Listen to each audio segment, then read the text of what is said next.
नमस्कार। क्या अब अर्जुन चौटाला अपनी विधानसभा सीट को बचाने के लिए चुनाव आयोग का रुख करेंगे? क्या अर्जुन चौटाला भी कोर्ट का सहारा लेते हुए नजर आएंगे? दरअसल रानिया विधानसभा सीट के 9 पोलिंग बूथ पर रिकाउंटिंग को लेकर कांग्रेस पार्टी के नेता सर्वमित्र काम्बोज ने चुनाव आयोग को एक चिट्ठी लिखी। सर्वमित्र काम्बोज की चिट्ठी पर संज्ञान लेते हुए चुनाव आयोग ने यहाँ पर है जो दिया।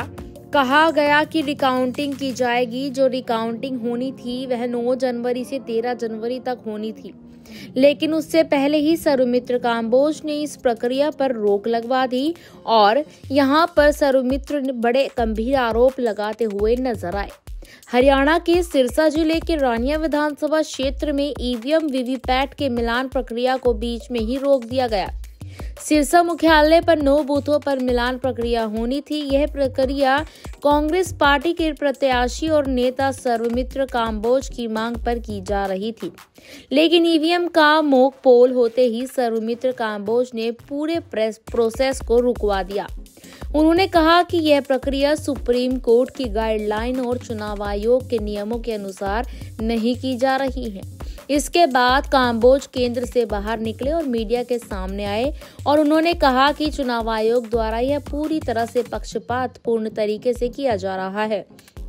आपको बता दें कि कांग्रेस प्रत्याशी ने रिकाउंटिंग की मांग की थी, जिसे जिला निर्वाचन अधिकारी ने स्वीकार कर लिया और अधिसूचना जारी कर दी।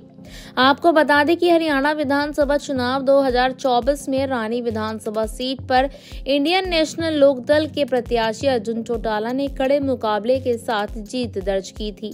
उनके मुकाबले कांग्रेस प्रत्याशी सर्वमित्र काम्बोज दूसरे नंबर पर रहे। दोनों के बीच जीत हार का अंतर मात्र 4191 वोटों का रहा। आपको बता दें कि कांग्रेस प्रत्याशी ने काउंटिंग सेंटर से बाहर आकर कहा कि आंखों पर पर्दा डालने के लिए आज बुलाया गया था।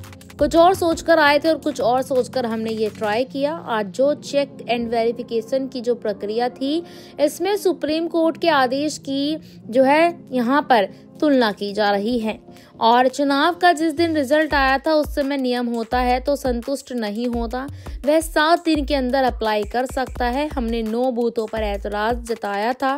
9 बूथों की फीस करीब 1.25 लाख हमने भरी थी।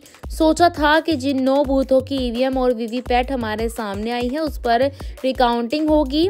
जितना यहाँ पर कितना वोट ईवीएम में पड़ा उतना वोट क्या वीवीपैट से पड़ता है जो मैच हो रहा है, मगर अब यहाँ आए तो यह उल्टा नजर आ रहा है।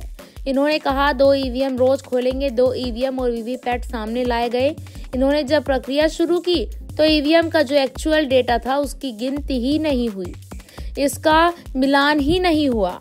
नहीं उन्होंने पुराना कहा कि पुराना डाटा डिलीट करेंगे और नए सिरे से पोल करेंगे। इन्होंने कहा कि मॉक पोल करेंगे, मगर वह तो इलेक्शन वाले दिन भी होता है। हमें इसकी क्या जरूरत है? जो ना बूथों की हमने डिमांड की वो डाटा हमें नहीं दिखाया गया। एक मशीन खोली थी अभी और दूसरी मैंने बंद करवा दी। यह अब यहाँ पर बातें सामने आई है। आपको बता दें कि अब सर्वमित्र काम्बोज ने रोक लगा दी है और आरोप वह लगा रहे हैं कि देखना होगा कि क्या जहां अर्जुन चौटाला जीतते हुए नजर आए 40,391 वोटों से, तो वहीं देखा जाए तो अर्जुन चौटाला भी बड़े दावे करते हुए नजर आ रहे हैं कि सर्वमित्र काम्बोज सिर्फ और सिर्फ हार को पचा नहीं पा रहे हैं। और यही बात अजय चौटाला ने भी कही कि कांग्रेस पार्टी जब हारती है तो ईवीएम का सहारा लेती है। अब देखना होगा कि इस पूरे मामले में क्या नया मोड़ आता है। इस पूरे मुद्दे पर आप अपनी क्या राय रखते हैं कमेंट सेक्शन में हमें बताएं। वीडियो अच्छी लगी है तो लाइक और चैनल को सब्सक्राइब करना ना भूलें। धन्यवाद।